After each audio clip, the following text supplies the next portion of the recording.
What's up, everybody? Welcome to the Wait, What Are We Talking About podcast, episode 163. My name is Bret, aka Enigma 9011, and today, for the first time, I'm joined by my good friend Jacob McAuliffe. Jake, how you doing today? I'm good. Thanks for having me, Brett. Really Thank you appreciate it. for being on the show. It's been a long time coming. I know I messaged you like ages ago, and then everything scheduling wise kind of blew up. I'm like, I feel so bad, but I'm glad we got to figure it out and plan it out now. It should be a good time. Yeah, definitely. Definitely. If you guys want to catch the show live, you can always go over to twitch.tv/Enigma9011. Usually every Sunday at 8 p.m. Eastern, you check in or join in on the chat over there, join in on the conversation and the fun. Oh, like it seems like Artemis is going to right now. But if you can't catch it live, that's A-OK. You can go over to YouTube and podcast services the very next week, where it's broken out topic by topic and put as one big video and MP3 for your amusement on the following Friday. Last but not least, any way you can support the show, leaving a comment, a review, sharing it with somebody you think would enjoy the show. It may seem small, but it does go a long way, helps the channel grow, helps the show grow, so we would appreciate you for it. So, a little backstory. Jake and I have known each other, oh boy, fourth grade?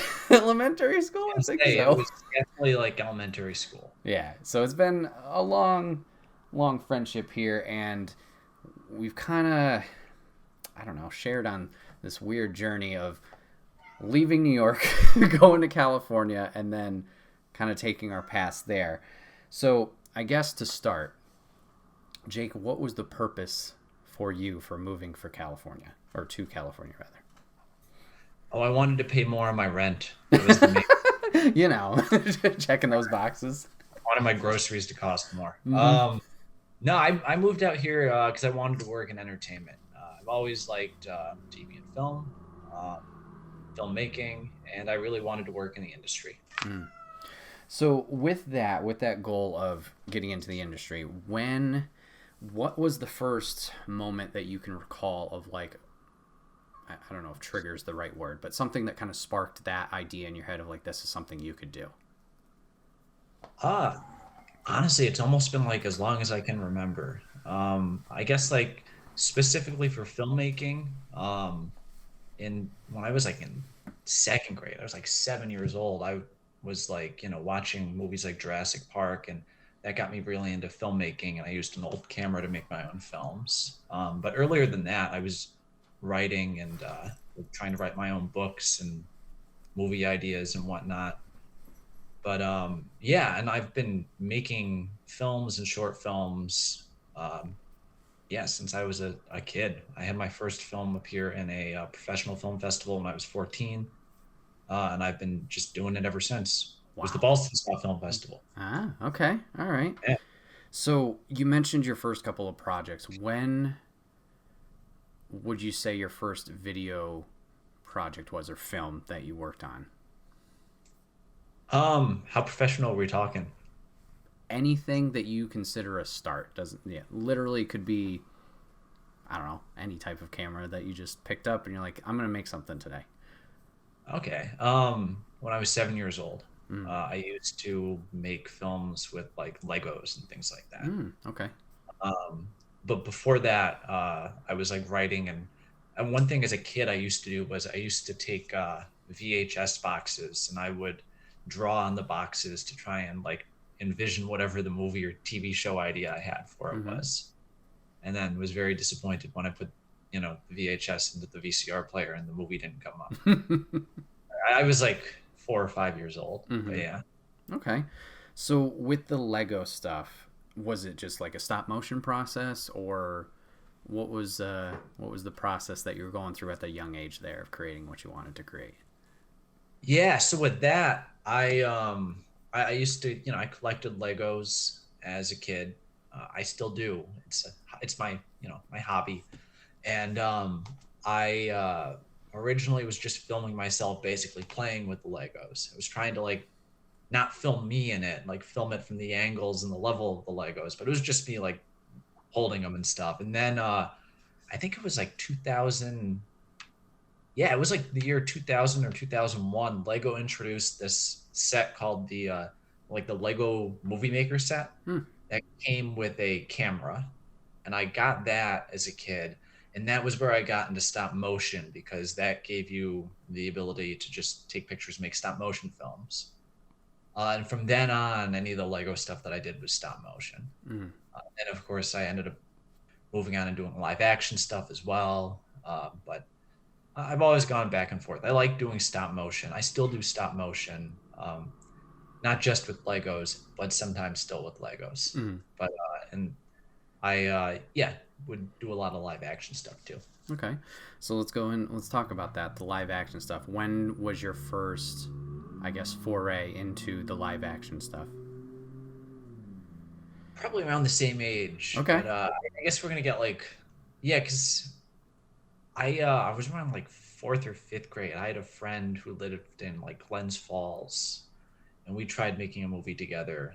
Um, and then I just kept doing it, kept making films and shorts and stuff. And then by the time I was like 14, I was trying to make like legit short Mm-hmm. films that I could submit to local film festivals and things like that. Uh, and then when I was like in high school, I was doing that still, but I was also making stuff that could go on my YouTube, because I had a YouTube at that point. And I kept doing that through college. And yeah, I picked it up again like a year or two ago. I was really focused on just working in the industry for a while, but I picked it up a year or two ago again, and I'm trying to like really focus on making shorts and just different kinds of, entertainment like that. Mm-hmm. So you mentioned earlier the film festivals, making work for that, trying to, reach that point and make something, I guess, more serious, as you said. What was, okay, first off, what was the film that made it into the Boston Spa Film Festival, and what was that process like of making that project compared to maybe earlier projects that you'd worked on? Yeah, so the first film that I did that was in the Boston Spa Film Festival, this was like in 2008, was it was a film called The New Kid, Okay. and it was like a short horror film I made. Yeah, it was about a kid who had a pet monster that ate the neighborhood kids. Mm. That's what it was about. And that was cool just because it was like the first time I did something that was like a legit sort of production where I had like sets. It wasn't anything super fancy. It was like building stuff in my basement, but I was legitimately like, it wasn't just getting your friends together and filming with like whatever you had or something like that. I was actually going out and I was getting like equipment, and I was getting props and whatnot, and making sort of the basement look like the set that I wanted it to. And so it was cool.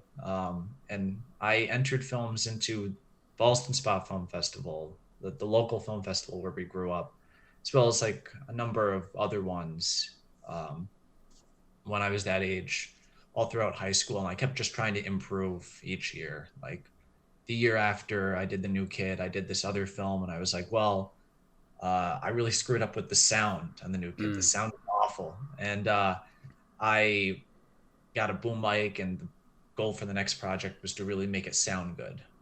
And then with that one, it was like, well, okay, that was good, but let's try and do this differently next time. And just constantly trying to find ways to improve and learn. Hmm.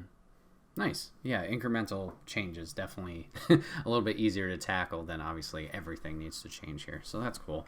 What is the creative process for you when making these projects? Is there a certain like order of steps that you go through, or does it kind of vary from project to project? It can vary from project to project, but generally, you know, standard sort of movie making thing. I come up with the idea, I write it, I goad some unlucky people to act in it that are very kind to give me their time to do so. We film it, I edit it, and I get it out there. Mm-hmm. Uh, Project to project can depend. Like sometimes it can just be like a couple weeks. I'll like have it written and filmed, and I'll have this like 1 minute long short that I can just post on YouTube. And other times it'll be this long process, whether it's a series or a larger project or something like that. That can at times has taken years to do. Mm-hmm. And then what was the learning process for all this? Because I assume starting at such an early age, like I assume most of it was self-taught, or did you have some kind of a guiding force helping you along the way through it? It's a little bit of both. Okay. I was definitely like picking stuff up as I was making films. watching them and then trying to figure out ways to improve. But I also, I knew other people that enjoyed filmmaking. I had friends and I would see what they would do and I'd be like, oh, I should try and get up to that level. I would also I would work on professional productions when I was in high school, which Mm-hmm. was really cool, and that kind of gave me some insight into how these like movie making and just general filming operates. And then I went to school and college for filmmaking. Mm-hmm. I took some classes in high school as well, but I went to I went to film school and that helped as well. But for me, I think it was really just doing it. Like I just keep trying to do it and keep trying to learn from it each time. Mm-hmm. So you talked about other people that you bounced off ideas from. Obviously, we've talked about off stream, like our buddy JC, also into the films and stuff like that. How is it like kind of collaborating or at least bouncing ideas off of other people that were doing similar things to you? What was that experience like? For me, honestly, it was more like I would see what they were doing, and it would make me realize ways that I could pick up the slack. What I distinctly remember in high school was I was, and this was like 2009, 2010. So I was filming on like an SD camera, Mm. and I knew other people that made films in the school, like JC did. There were other people that I knew from our high school that did, and I would see they were filming in like HD, and I'm like, oh, that's what I should do. I should try and bump my stuff up to HD. And that was kind of the influence with me in terms of like collaborating. I always just showed up and tried to do what they wanted to do with their projects. Mm-hmm. Like if they showed up, I just wanted to help them make the best possible version of whatever they were imagining. And then with my stuff, I normally would just write it and be like, all right, do this. Trust me, just do this. Um, and I was lucky that a lot of people I worked with really wanted to help me make the best possible version of what I was going for as well. Mm-hmm.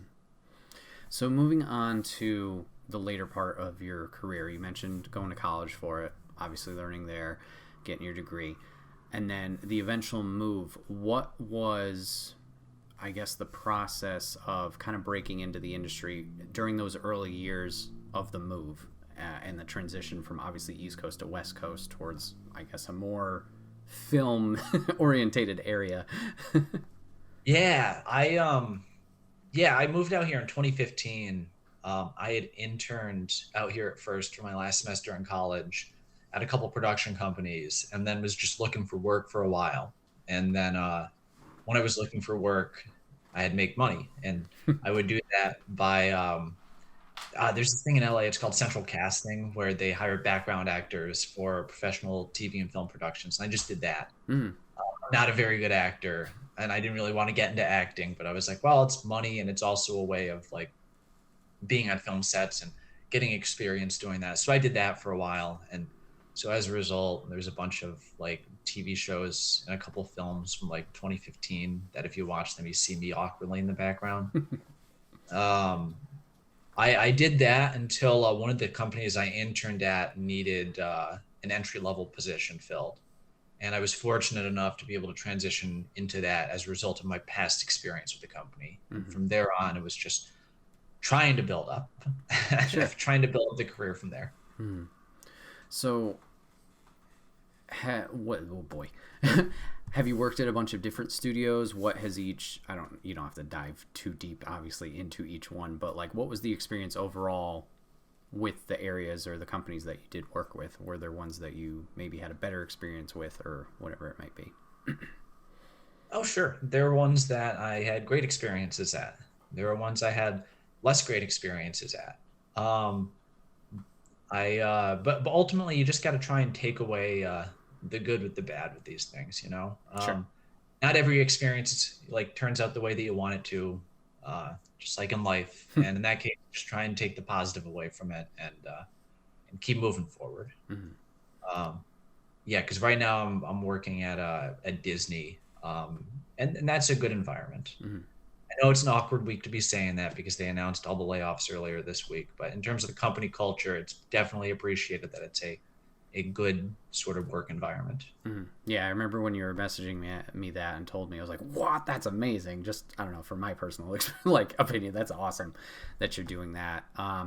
So, in your time since you've moved out there, what would you say or consider as like one of your biggest accomplishments since being out there? Oh, since being out here, that's a good question. You know what? I'm proud of how I got my foot in the door, and I've worked some, high volume and difficult jobs out here, and I worked them successfully. Mm-hmm. I was just proud of how I did that. Um, yeah, I think that's my answer. Okay, that's a good one. And then I guess if we're just going to be fun with this, I know you and JC, at least when I talked to you a few times, you guys had the opportunity to meet some people. What would you say are some of the most fun opportunities you get to meet either actors, directors, anyone just in the business?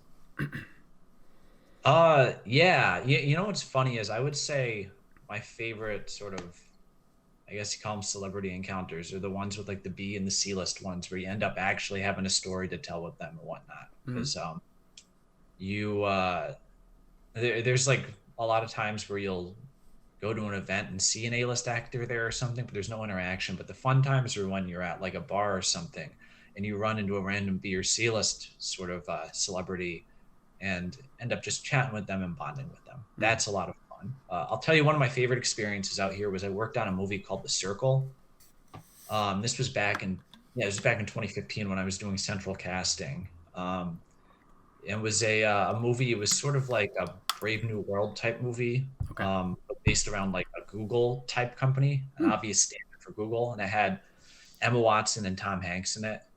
And I worked on that for like a week, and I ended up appearing in multiple parts of that movie, and that was probably one of my favorite experiences out here. Really cool environment, just really cool to be on a big professional film set like that, as opposed to like a TV set. Yeah, that was a really cool experience. Okay. I will always value that. The movie didn't quite end up, I think, the way people wanted it to be, but I really enjoyed working on it. Nice. So, what would you say is your ideal role in the industry that you would like to do? Is it more of a directorial role, or, yeah, I guess role? Is it something more the camera side, production? Where would you see yourself as like that's the spot I want to aim for? Directorial role. Okay. I really want to be a filmmaker, Mm-hmm. and that's something I'm really trying to focus on now. Sure. That's why I'm doing all the short film making whatnot now. Mm-hmm. Do you have a dream person to work with, whether once again actor or someone more behind the scenes, I guess? Uh, Actually, I don't think I do. Okay. Really, I'm just looking for people that just kind of want to help me make cool stuff. Mm-hmm. If they happen to be someone whose work I admire, that's just a bonus. Sure. And then I guess transitioning to, as you alluded, getting back into the short films for yourself. How has it been jumping back into, I guess, that side of things and that creative side? That's great. It's a little bit like coming home again. Mm-hmm. Because it was like I spent so much time when I was younger doing that kind of stuff. And I honestly, like, my thing that I like to do in my free time is just creative work. I really like writing and editing and filmmaking. It's what I like spending my free time doing. And I had stopped for a few years because I was trying to focus on like kind of climbing the honestly, like climbing the corporate ladder in the film industry. And I was like, well, okay, this is my creative outlet now, is I'm going to do that. But then I found I was just really missing it. And it was one of those things where even if nobody watches the stuff that I make, and I've got a ton of scripts that are just sitting on my computer that no one's read, that I spent hours upon hours on. That's okay, because it really is just like a very fulfilling, joyous thing for me. And I wanted to get back into it, and I did. Nice. Yeah, for sure. It's that, like you said, it's that outlet for yourself. Because as all of us know, life can be very stressful, especially when you're chasing after such a, I guess, strenuous job, goal there that you do have. Like, having that creative side gives you that outlet. And in the meantime, you are still working on it. It's just taking that different path, that different avenue to create these projects. So that's great that you're getting into that. Thank you. Yes, that's exactly it. So, I guess just one last question. So, what would you say are your biggest inspirations for your projects? Could be things that have come out or people's work. What inspires you the most going forward? It's one of those things. You build up a lot of inspirations as you get older and just keep finding more. But I think for myself, as with a lot of people, it's always those nascent inspirations from when you're younger that really propel you and get you excited about your passion. And those are sort of they're very formative, and they stick with you and they end up defining a lot of your work going forward. And so for me, it really was when I was younger watching stuff like Jurassic Park. It was uh, Spielbergian type adventure movies and whatnot that I really liked and I really connected with. And then that's, I think, like with a lot of people, was sort of my gateway into the larger world of filmmaking. I see a lot of people talk about it in the context of like Star Wars, Hmm. where they say, oh, Star Wars was like the thing that got me into filmmaking and then opened the door to like the world of film and different voices and things like that. But that was always sort of the core formative thing that got me interested. Yeah, probably like, yeah, I think Jurassic Park was the first one that got my foot in the door there. But even then, before that, there were other films that I liked, like kid films that I'd be obsessed with. I drove my parents crazy because as a kid, I used to carry around like the VHS tapes of all the movies I liked, which when you're really young was like the Disney movies and Mm-hmm. stuff like that, and just constantly watch them on repeat. Um, so I think it was those original films that I watched as a kid that end up just sort of forming the core of your interests, and you grow out from there. Mm-hmm. Very nice. Very nice. So, Jake, you mentioned the YouTube. Would you like to plug it right now, sir, so people can find it for you? Where should we be Yes, looking? I would love to do that. I have a YouTube channel. It's called McAuliffe Media. I post a variety of comedic and parody type content on there. I do short films. I do series. I do parodies of other types of YouTube content. I'm really just trying to do a lot of fun and different stuff. And yeah, check it out. Nice. Everything will be posted down in the description, guys, so you can follow it right there. Please go check it out. So, yeah, Jake, thanks for having this conversation with me about your film stuff, because I know we've touched on it in the past, but I don't think I've really, like, picked your brain about it, like, through all this time. I feel awful about it, but I'm glad we got the chance to do it now. And, yeah, best of luck with everything in the future, man. I'm very happy for you. Thank you. Thanks for talking with me about it. Absolutely. It's an honor.